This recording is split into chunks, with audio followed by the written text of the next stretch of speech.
Pessoal, você imagina que entrando no final de semana, no sábado, domingo, pelo menos a galera política dá uma parada e não vai dar merda no final de semana, né?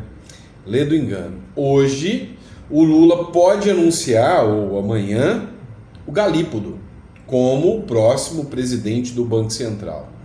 E aí, meu amigo, o que tá ruim pode ficar muito, muito pior. O Supremo Tribunal Federal também hoje tomou uma decisão que atinge mais 14 pessoas e a gente vai falar sobre isso com vocês. Vamos falar também sobre o inquérito que atinge aí o padre, muita coisa vai ser parte desse nosso editorial. Então não esquece de se inscrever, curtir, compartilhar. Obrigado por estar aqui com a gente. O livro, tá? Nossos livros estão disponíveis aí para download. Caso você queira também uma consultoria sobre imigração para o Uruguai, entra aí na descrição que todos os links estão disponíveis para vocês, tá bom? Bora começar de matéria? Vamos lá, então vamos falar sobre matéria do Poder 360, tá? Para quem não conhece o Galípolo, é esse aqui. Matéria do Poder 360 diz o seguinte: o Galípolo, diz que tem plena convicção no meu amigo Haddad. Diz Galípolo sobre pacote fiscal. O mercado está assustado com esse pacote fiscal. As empresas de investimento estão anunciando para que as pessoas não invistam no Brasil. O dólar bateu a casa dos R$ 6. A inflação está estourando. O único efeito positivo que foi apresentado até agora pelo governo Lula foi uma matéria que diz que o nível de desemprego alcançou o menor índice de todos os tempos. O que gera discussões pela metodologia de cálculo utilizada, não levando em considerações os empregos informais, ou seja, será que esses números do IBGE são verdadeiros? Porque o cara, o Postman, que é hoje o cabeça do IBGE, ele defende abertamente o modelo chinês, ou seja, o modelo de criar números. Então, muitos do mercado não estão acreditando nessa informação de que a taxa de desemprego está pequena, não. Então, muita gente não está acreditando nisso, não. Já quanto ao STF, vamos começar com a matéria da Revista Oeste, tá? Aqui para vocês. Revista Oeste, Eu estou mostrando a tela do computador porque, assim, hoje, em tempos de democracia relativa, qualquer um que grava vídeo para a internet tem que se blindar o máximo possível. Então, eu preciso mostrar a fonte para vocês de onde as informações vêm. Eu não crio nada da minha cabeça. Eu coloco para vocês, comento e a gente fala sobre o que está acontecendo, tá certo? Mas vamos lá, matéria da Revista Oeste. O STF condena mais 14 réus no 8 de janeiro que não firmaram um acordo com a Procuradoria-Geral da República. Esse acordo com a Procuradoria-Geral da República levou muitas críticas, principalmente de deputados, porque era uma espécie de um acordo onde você tinha que reconhecer que você era um criminoso. E muitas das pessoas que assinaram esse acordo foram pessoas que nem pisaram lá na Praça dos Três Poderes. Muitos só estavam nos quartéis. Só nos quartéis, nunca nem pisaram. E tinham que reconhecer que depredaram o lugar, que estavam tramando um golpe de Estado. Então muitos desses não quiseram fechar acordo e falaram, não, eu não vou fechar acordo. Pois é, e o Supremo Tribunal Federal hoje deu decisão condenando eles. O Supremo Tribunal Federal condenou mais 14 réus pelo 8 de janeiro que não firmaram um acordo de não perseguição penal com a Procuradoria-Geral da República. O julgamento do plenário virtual terminou na terça-feira. Esses manifestantes foram detidos no Quartel-General do Exército de Brasília. Conforme a Procuradoria-Geral da República, a permanência dos grupos nas cercanias do QG manteve vivo o movimento desordeiro e a busca por um golpe. Então, olha só. O simples fato de você se manifestar de frente a um quartel gerou a condenação dessas pessoas. Não, é literalmente isso. Essas figuras participaram da quebradeira do 8 de janeiro? Não, são figuras que não participaram de nada. Estavam na frente do QG para se manifestar, Se manifestar. E, estando de frente o QG, simplesmente por estar de frente o quartel do Exército, foram condenados agora pelo Supremo Tribunal Federal. É tenso, Bem tenso. Vamos falar de uma palavra muito conhecida quando a gestão é de esquerda e petista. o toma lá da cá, né? O bom e velho toma lá da cá. E aí, esses dois aqui, Lira e Lula, sabem muito bem fazer o toma lá da cá. Matéria do Platô BR.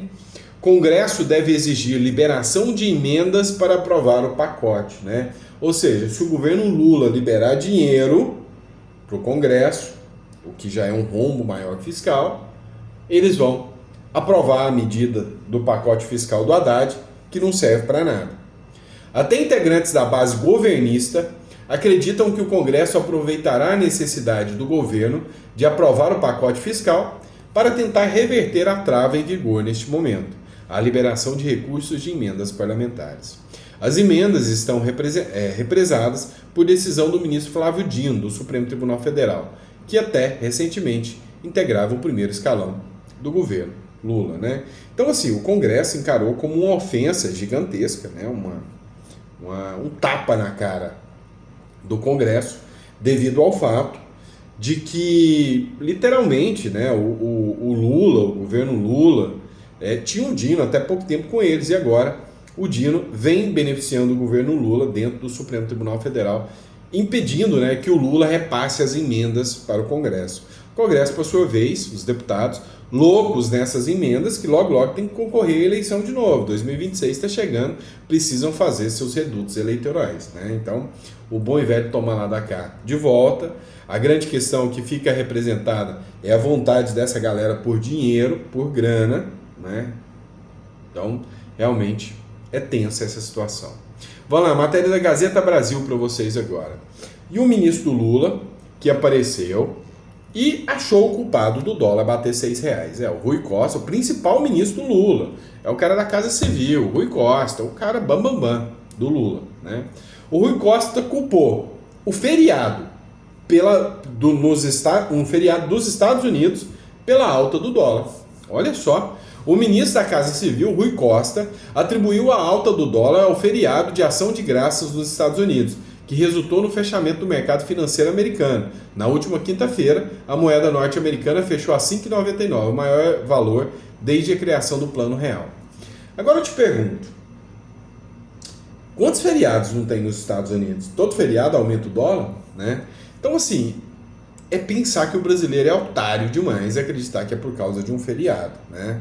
Até o Bolsonaro resolveu tirar onda com o Rui Costa nesse caso aqui, olha só, né? O Bolsonaro fez uma publicação, Rui Costa culpa feriado nos Estados Unidos pela alta do dólar, e aí o Bolsonaro escreveu, ufa, pelo menos dessa vez a culpa não foi do Bolsonaro. Enfim, né? Vários memes circularam na internet dizendo o seguinte, mas gente, pediram tanto, mas tanta escala 6 por 1 que ganharam o 6 por 1, o dólar a 6 e o real a 1, né? Fizeram a verdadeira escala 6 por 1, né? Enquanto isso, né, o El Professor, né, para mim, uma figura que funciona como um verdadeiro mentor do Lula, né, o Maduro, né? Venezuela aprova a lei para banir da política por até 60 anos quem apoiar sanções contra o país. Então, se alguém estiver apoiando sanções, vamos lá. Eduardo Bolsonaro está indo sempre para os Estados Unidos, conversando com Donald Trump, com Elon Musk, e há uma grande possibilidade dos Estados Unidos imporem sanções contra o Brasil. 60 anos de inelegibilidade, né? Vai ser banido pela política por 60 anos. Quem ajuda, né, a impor sanções contra o país. Então, a grande questão é a seguinte, quem que é o responsável pelas sanções? Não é o governo dele, que é inescrupuloso e irresponsável? O Jorge Seife, senador da República, escreveu o seguinte, tem método, não basta tirar a oposição de perto, tem que enterrá-la de vez. Maduro é o Estado, tudo dentro dele, nada fora dele. Isso nos lembra algo, mas é só coincidência, né? Nem eleito Maduro foi, que ele fraudou as eleições, todo mundo sabe disso, roubou na Venezuela. E aí, ainda assim, ele tem esse poder para eliminar tudo e todos, né? Inclusive os que foram eleitos. A própria Marília Corina Machado agora é vítima de ações da Procuradoria da República do Maduro para prender ela. Ou seja, cara, a gente tem muita preocupação, o Brasil caminha cada vez mais para esse rumo, né? Vamos falar do caso do padre, aqui ó, outra matéria do Platô BR aqui também. Frei que recebeu a oração do golpe é celebridade católica, né? Ó, indiciado no inquérito de tentativa de golpe, o padre José Eduardo de Oliveira e Silva de Osasco compartilhou com outro religioso um pedido para que brasileiros católicos e evangélicos incluíssem em suas orações pelo que Deus fizesse a alta cúpula do exército para impedir a posse de Lula. O Frei, que recebeu a mensagem, é cantor e tem mais de 6 milhões de seguidores nas redes sociais. Então, vamos lá. O Frei recebeu um pedido do padre para que houvesse uma oração do exército pelo Brasil. Aqui não falava nada, eu vi o texto da mensagem, nada de que é para impedir a posse, não, é para que orassem pelo Brasil, para que o Brasil, né, estivesse em boas mãos. Ok, mandou a mensagem para o padre. O padre tem nada a ver com isso. Faz uma oração aí. O padre, não, tá bom, vou fazer a oração pela alta cúpula do exército. Como que ele pode imaginar qualquer erro disso? Agora, os dois são investigados. Mas é cara de Nicarágua demais, né? E aí foi interessante. A Fabiana Barroso, ela fez uma publicação aqui onde ela comenta este caso. Olha só. A Polícia Federal, como bem lembrou o Flávio, é uma instituição honrada, séria, com profissionais de carreira, agentes, peritos, delegados, um concurso difícil, profissionais inteligentes. Não pode permitir isso. Olha esse daqui, ó. Padre, faz oração do golpe, Fabiana. Não dá.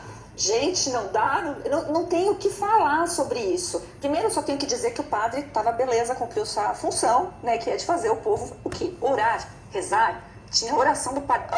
Que escândalo. Que coisa escandalosa. Só que isso a gente está falando brincando, mas vamos falar da parte séria. É violação de sigilo sacerdotal. Ponto 1. Enquanto a gente está brincando, enquanto o presidente aí, Bolsonaro até falou dos 17 anos, né, que ele comemorou hoje de casamento com a Michelle Bolsonaro, tá vermelho de raiva, né, e também ele tem aquele misto porque ele é gente como a gente, de alegria, tem gente presa nesse inquérito. E cadê a sustância, o objetivo, né, a liga que dá para você manter pessoas em prisão preventiva? E eu não vejo, por fatos que ocorreram 2 anos atrás, que começaram em 2019, detalhe, o Bolsonaro estava eleito, um monte de militar estava eleito, eles entraram pela porta da frente, ou como ministro, ou como assessor, ou eleito. Né? A gente tem agora o Mourão, né, que agora ele entrou por onde? Para nossa infelicidade, eu acho, agora pela porta da frente do Senado. Né? Porque hoje a gente avisava, mas né, as pessoas, a gente tinha aquele misto de romantismo. Então, para isso, o Bolsonaro também nos serviu de acordar, de alertar. Agora não dá para ficar lidando quando tem vidas em jogo. Né? A gente ainda tem a situação do pessoal do 8 de janeiro, situações gravíssimas humanitárias de pessoas que estão doentes, estão ficando com cada vez mais grave a situação, uma pessoa com problema hepático. Gente, olha o padre, olha o medo que dá este padre. Eu conheço o padre José Eduardo. Não, mas não tem nem cabimento, sabe, gente? Não tem. Primeiro que não tem cabimento, as pessoas que estavam participando dos acampamentos militares estarem na prisão. Porque, pelo que eu sei, teve até carta, não foi? Do comando lá, falando que beleza, podem ficar aí na frente, vocês são bem-vindos, vocês são povo. Uma manifestação pacífica, mas criminalizaram tudo. Criminalizaram o padre, ele não é o único, né? Tem outros padres. Como tem também outros, que o Marcel Van Hatten não foi o único deputado também, né, ser perseguido pela PF, tem outro deputado, porque não para no primeiro. Cabo Geraldo Silva. Geraldo Silva, eu adoro, porque a gente sempre conta com a tua memória, né? A gente tem aqui o Silvio, que a memória é espetacular. Mas, gente, vamos lá, vamos falar assim, bem sério mesmo. Vocês acham que alguém que esteja... O caso do Felipe Martins é outro gritante. Gilberto. Então, Gilberto, ver se alguém vai checar. Que é outro deputado também. Como tem outros padres, quer dizer, então orar, ficar perto do Bolsonaro é altamente, é tipo Chernobyl, né? Bolsonaro devia vir com aquele negocinho de radiação. A gente fala brincando, mas não. E estão acabando com a vida também dele e de todo mundo que um dia acreditou que o Brasil poderia ser diferente. E a gente ainda vai falar, mas eu só preciso fazer meu desabafo aqui. Porque os ministros do Supremo ficaram fazendo desabafinho hoje, na sessão de hoje. Tava um desabafo, assim, falar, minha rede, aconteceu isso. Ministra Carmen Lúcia, não tá amiga, não? Tá precisando conversar, tomar um chá da tarde. Porque tava no desabafo. E o meu desabafo é que é inadmissível a conduta daqueles ministros diante de fatos tão graves, né? E na sessão aí do Supremo para decidir algo que já está decidido, que é o artigo 19 lá do Marco Civil. Agora pode falar. Pois é, pessoal, aí vocês veem, né, assim, o descalabro, né, que é padres hoje, né, sendo alvos da polícia porque, sabe, porque oraram, né, foram feitos pedidos de oração. O Felipe Dávila, ele fez uma publicação também que eu achei interessante, tá, bem interessante. E aí, onde ele fala do fantasma da ditadura, do fantasma da censura que voltou. Olha só, acompanha aqui comigo a fala, o Felipe Dávila, que foi candidato a presidente pelo Novo, né, uma figura bem conhecida do Partido Novo. O Brasil está prestes a entrar numa era perigosa de censura do Estado, violando a Constituição brasileira, o artigo 5º, que é uma cláusula pétrea que não pode ser modificada nem mesmo pelo Congresso Nacional por meio de emendas. Essa cláusula garante a plena liberdade de expressão. Aliás, a Constituição de 1988, ela é muito generosa com a liberdade de expressão, justamente porque o Brasil viveu, antes de 88, uma era muito complicada de censura. Por isso, é uma Constituição anti-censura. Mas nós estamos caminhando para uma volta da censura.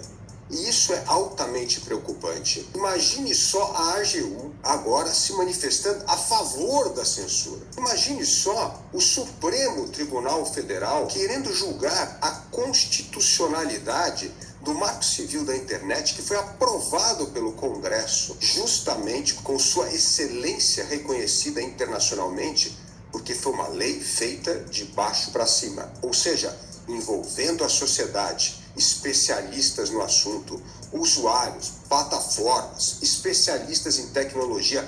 Por isso que o Marco Civil da Internet foi uma legislação exemplar para o mundo. Então, pessoal, a gente vê que, sabe, tempos sombrios, né, sem sombra de dúvida, que a gente vem passando, né, censura é sempre algo muito danoso, né, muito danoso para qualquer Estado democrático de direito. E assim, esse julgamento que está sendo realizado pelo Supremo Tribunal Federal, a única coisa que eu consigo pensar é no posicionamento do advogado do Facebook, que se manifestou no seguinte sentido: olha, toda censura começa com boas intenções, né? Toda censura começa com boas intenções. Então, assim, é preocupante, é assustador, de certa forma, né? E a gente sabe que se não houver um recuo, em pouco tempo você não poderá falar mais nada. É o caminho, né, do autoritarismo. Teve, durante o regime militar, e isso ninguém pode negar, muita censura ao que se podia dizer, ao que se podia argumentar. Durante a gestão Bolsonaro, a mídia falava o que queria, atacava o quanto queria, ninguém foi perseguido. Hoje você tem aí ações, ordens de prisão contra jornalistas sendo presos, enfim, muita coisa acontecendo no Brasil, né? O que assusta, e assusta bastante, tá certo? E é isso, pessoal, olha, obrigado para quem acompanhou até o final, é sempre um prazer estar com vocês aqui. Quem ficou até o final, coloca no comentário. Quando eu estou em trânsito, às vezes é mais difícil um pouco gravar, trazer conteúdo, mas a gente sempre vai estar trazendo para vocês, sempre com a maior qualidade possível, sempre tentando trazer conteúdos de relevância. Final de semana é sempre mais tranquilo, né? As bombas dão uma amenizada, se bem que esse pacote fiscal já explodiu aí, enfim, tem muita coisa acontecendo ao mesmo tempo, tá bom? Obrigado, pessoal, fiquem com Deus. Amanhã de manhã, se Papai do Céu permitir, a gente tá de volta aqui com vocês. Abraço.